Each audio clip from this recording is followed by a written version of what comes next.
युवक युवतींना कौशल्य देऊन त्यांना स्वतःच्या पायावर उभं करण्यासाठी महायुती सरकारनं वर्षाला 1.5 लाख युवकांना मोफत प्रशिक्षण देण्याचा निर्णय घेतला आहे।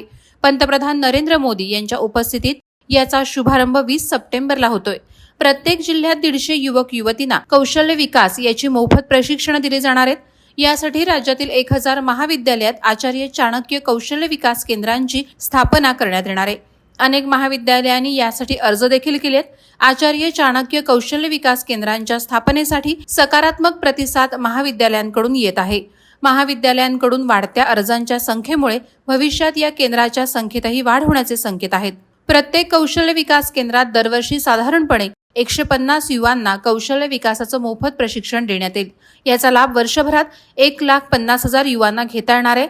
या योजनेसाठी 15 ते 45 वयोगटातील सर्व युवक युवती पात्र आहेत। आचार्य चाणक्य कौशल्य विकास केंद्रांचा मुख्य हेतू युवकांना रोजगारासाठी सक्षम बनवणं आहे। रोजगार मागणारे नव्हे तर रोजगार निर्माण करणारे युवक घडावेत यासाठी राज्य आणि केंद्र सरकार काम करत असल्याचं देवेंद्र फडणवीस यांनी सांगितलं।